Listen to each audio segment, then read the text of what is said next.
Halo teman-teman, bagaimana kabarnya? Semoga pada sehat ya. Halo Mas. Halo. Ya.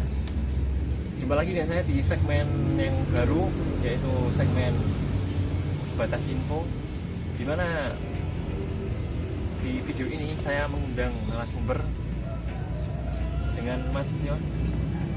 Mas Slamet ini merupakan ya cukup lama bersepeda di daerah saya. Nah, tanpa basa-basi panjang, langsung aja kita tanya-tanya mengenai sepeda-sepeda dan fenomena sepeda akhir-akhir ini. Oke, yang pertama, kan di akhir-akhir ini ada fenomena sepeda. Orang suka mulai banyak suka sepeda. Ya mungkin karena ada waktu luang, pengen olahraga, dan ada unsur ikut-ikutan juga mungkin. Nah, itu bagaimana Mas Slamet menyarankan ketika mereka ingin membeli sepeda yang baru yang mereka inginkan. Kan kalau kita lihat kan kebanyakan MTB kan. Nah, padahal penggunaannya itu di jalan yang aspal. Jadi jenis sepeda yang mereka inginkan, sampean punya saran seperti apa? Ada beberapa jenis sepeda. Nah, Menurut saya gini ya Mas, untuk saat ini kan sepeda sudah banyak sekali model dan macamnya. Yang pertama mungkin yang saya tahu itu, yang pertama itu ada sepeda jenis hybrid. Sepeda jenis hybrid ini adalah sepeda perpaduan antara sepeda balap atau road bike dengan sepeda MTB atau mountain bike yang biasa orang kita itu bilang ini sepeda. Nah, ini namanya sepeda hybrid. Sepeda ini biasanya itu digunakan untuk medan-medan yang lumayan jauh, dan jalannya itu tidak harus halus, kadang juga melewati jalan-jalannya agak susah ataupun berbatu ataupun. terus kedua, Yang selanjutnya itu ada sepeda jenis mountain bike atau sepeda gunung. Itu sepeda ini biasanya itu digunakan di daerah-daerah gunung. Seperti di daerah saya itu banyak yang menggunakan sepeda mountain bike atau sepeda gunung, karena di daerah saya sepedanya itu naik turun atau bergunung. Di sini sangat cocok di daerah saya. Yang ketiga itu sepeda jenis road bike. Sepeda jenis road bike ini biasanya itu digunakan untuk menempuh jarak-jarak yang lumayan jauh, umpama daerah saya atau di atas 50 km itu kita sangat disarankan untuk menggunakan sepeda road bike. Kenapa? Karena kita membutuhkan kecepatan yang lumayan tinggi, sehingga kita efisien waktu. Selanjutnya itu ada sepeda ondel. Kok kenapa disebut sepeda ondel? Sepeda kan kalau orang Jawa bilang sepeda itu ondel, kok tidak sepeda ondel. Itu orang sepeda ondel ini adalah sepeda yang digunakan pada waktu zaman kita dijajah oleh Belanda ataupun Jepang. Itu kita memakai sepeda ini buat kita pergi ke kantor, karena pada waktu itu kita kan jarang yang ataupun tidak ada yang pakai motor lah. Jadi dari pemerintah itu kita dikasih tarif berupa sepeda ondel atau sepeda kebo. Orang sekarang bilang sepeda kebo, ada yang bilang sepeda ondel. nah sekarang jarang kan kelihatan sepeda ondel-ondel model Sepeda ondel sekarang itu biasanya itu turunan tadi. ya Pak, ya kita itu biasanya memakai sepeda ondel. Biasanya digunakan oleh bapak-bapak atau mbah-mbah kita itu yang di waktu banyak itu memang sering pakai sepeda ya. Semakin klasik sebuah sepeda itu, maka harganya pun juga akan semakin mahal.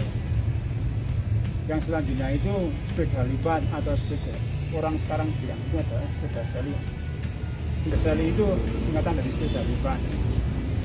Sepeda lipat ini sekarang itu sudah banyak sekali beredar di pasaran. Biasanya itu digunakan di daerah-daerah perkotaan dengan medan yang datar dan tidak terlalu naik turun banget lah. Treknya Ya, treknya itu tidak terlalu naik turun. Biasanya itu digunakan oleh kaum milenial muda itu berangkat sekolah, ke kampus ataupun berangkat ke kantor dan tempat di mana kerja. Sepeda ini juga bisa dilipat, sama dilipat dua, terus bisa ditaruh di bawah kursi kita belajar ataupun kita bekerja. Karena lebih praktis, meringankan lokasi parkir. Ya. Selanjutnya itu, iya mas, itu praktisnya itu sepeda lipat itu. Selanjutnya itu ada juga sepeda jenis BMX. Sepeda jenis BMX ini biasanya digunakan oleh anak-anak muda ataupun milenial muda itu yang suka akan gaya-gaya tentang sepeda atau freestyle. Sepeda ini digunakan untuk bergaya karena bentuknya saja sudah stang tinggi, terus joknya yang pendek sehingga bisa buat jumping ataupun gaya-gaya. Misalnya menurunin tangga ataupun tempat-tempat yang sudah disediakan atau didesain sedemikian rupa sehingga ya enak buat main ataupun kita berlatih skill freestyle di situ. Nah, di sini kan truknya mirip-mirip kayak skateboard itu. Ya, yang kayak kolam renang. Ya mas, biasanya itu disitulah kita coba menemukan. itu akan keberanian kita ataupun tentang konsentrasi kita dalam freestyle. Dia ditemukan di kota-kota ya? Ya, biasanya di kota-kota. Kota besar. Ya, kota besar. Dan ada komunitas gitu. Biasanya ada komunitas. Kalau kita ingin ataupun punya skill seperti mereka, ya kita nggak usah takut ataupun malu. Padahal kan kita ingin belajar dengan mereka. Sepeda selanjutnya. Untuk sepeda jenis selanjutnya itu ada juga sepeda tandem. Sepeda tandem kok disebut tandem ya karena yang memakai itu 2 orang. Mungkin ada juga 3 orang. Sepeda ini biasanya itu agak memanjang ya mas. Sepedanya itu jarak dari roda ke roda itu agak lebar. Sepeda ini biasanya itu dipakai keluarga dengan kedudukan 2 tinggi sadar bedanya lebih rendah. Kenapa kok tandem? Karena kita mengayuhnya itu bareng, sama masnya ini sama teman-temannya 2 orang naik sepeda itu dengan rute-rute yang datar, biasanya bergerak datar sama. Ya muter-muter lah, karena di alun-alun Mana di alun Jogja. Ya alun Cuma Jogja. modelnya kalau di sana kan mobil kan. Ya itu kalau sepeda itu kalau berdua itu kita sebut namanya sepeda instan. Kemudian ada juga yang sepeda fiksi. Sepeda fiksi ini juga tren seperti sepeda BMX. Cuman kalau sama BMX itu lebih duluan trennya lebih duluan BMX. Kalau sepeda jenis fiksi ini hampir mirip sekali dengan namanya sepeda road bike. Kenapa? Karena lingkaran rodanya sama, cuman berbeda itu di spesifikasinya. Kalau sepeda jenis fiksi ini pengereman itu tidak dari tangan mas, cuman menggunakan gerakan kaki kita yang maju mundur itu nanti sepedanya berdiri. Biasanya itu sepeda jenis ini digunakan di daerah datar dan Perkampungan. jangan di perkampungan, digunakan di daerah ya yang jalan raya agak lebar dan agak sepi terus datar itu. Kayak misalnya kalau Car Free Day. Ya, Nah, bisa. jadi ciri-ciri sepedanya kan ya, warnanya itu polosan, hitam polos, Ya biasanya putih polos, kuning polos, ya, dan apa, warna peleknya juga ya sama. biasanya polos. Terus ada lagi apa? Udah habis. Menurut saya yang saya tahu baru itu. Oh, oke teman-teman. Jadi bersepeda nggak cuma MTB yang ramai di pasaran saat ini. Ya, Jadi ada banyak jenisnya. ada banyak jenis.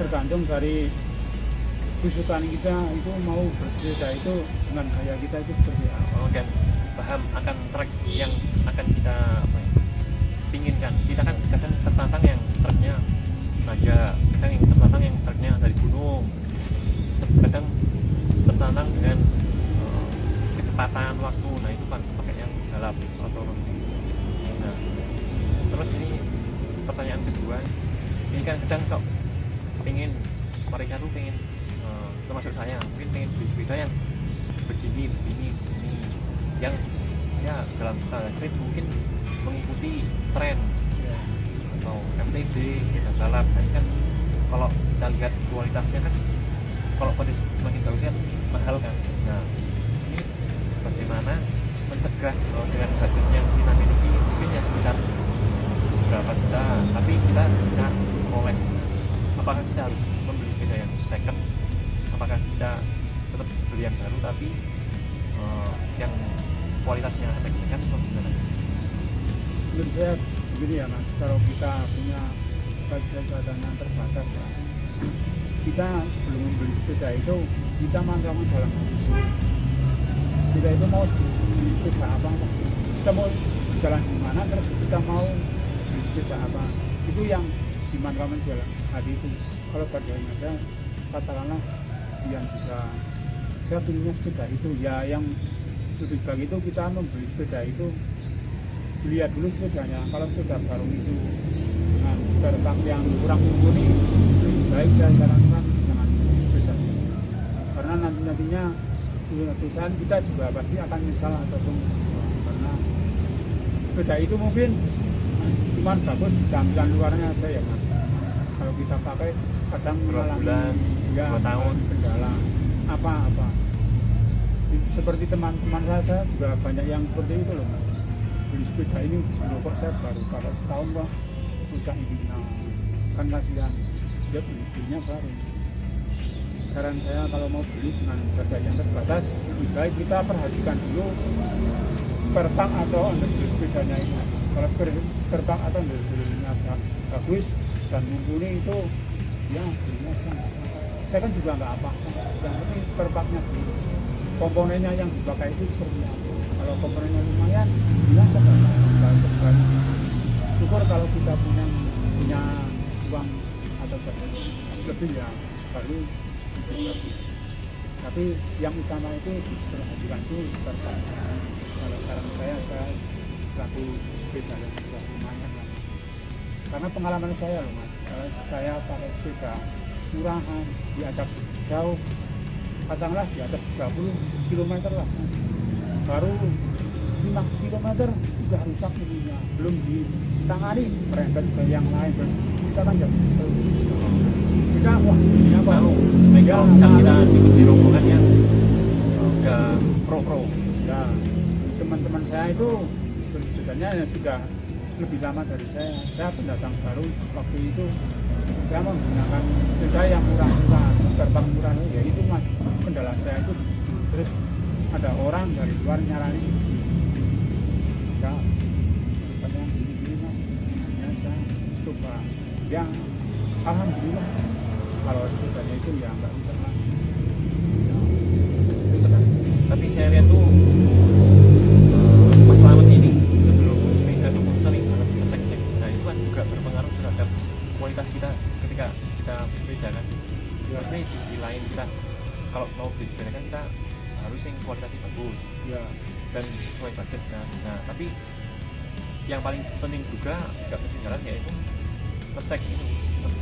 Nah itu kan perlu juga kan. ya perlu sekali cek kondisi sepeda itu sebelum kita goes ataupun naik sepeda itu. Kita utamanya itu mengecek kondisi sepedanya.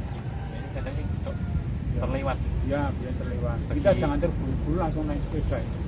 Kondisi sepedanya kita cek dulu mana yang perlu di style ataupun diperbaiki. Terutama kalau road jalan kilometer panjang. Biasanya utamanya itu untuk kilometer jauh ataupun long ride lah, istilah kerennya itu.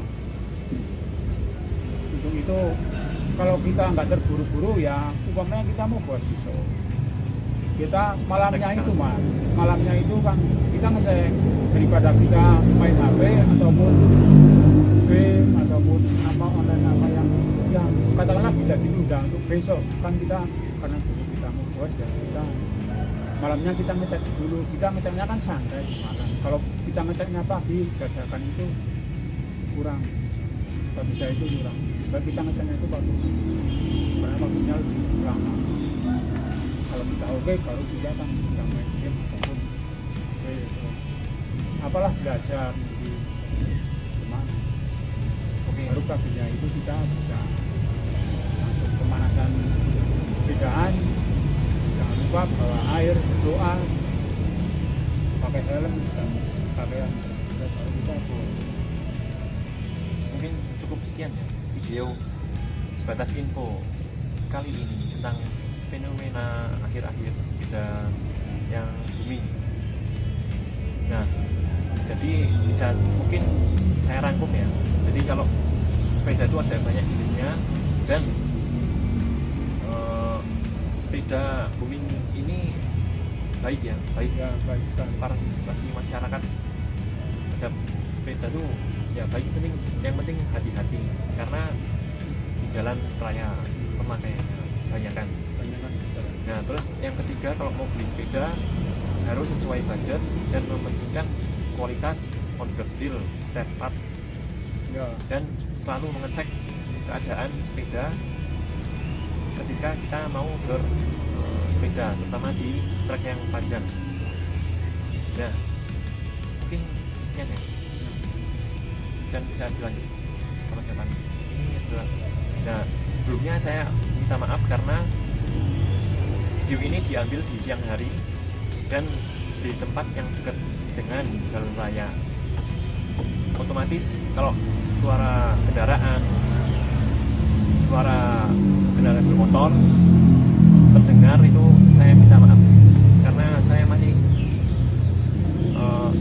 peralatan perekaman masih kurang, nggak ada mic, nggak ada. Nah, semoga. Nah, bagi kalian yang belum subscribe, silahkan subscribe di bawah. Dan bagi kalian yang belum melihat video-video sebelumnya dengan wawancara saya dengan Mas Slamet di video yang ini, silahkan dilihat dulu. Siapa tahu kalian mau mengikuti channel ini. Kok penutupan lama sekali. Ya, jangan lupa untuk like, komen. Mungkin kalian ingin konten apa. Nah, itu. Terus jangan lupa untuk share ke teman-teman jika video ini dirasa bermanfaat. Sekian. Gak ada di sana.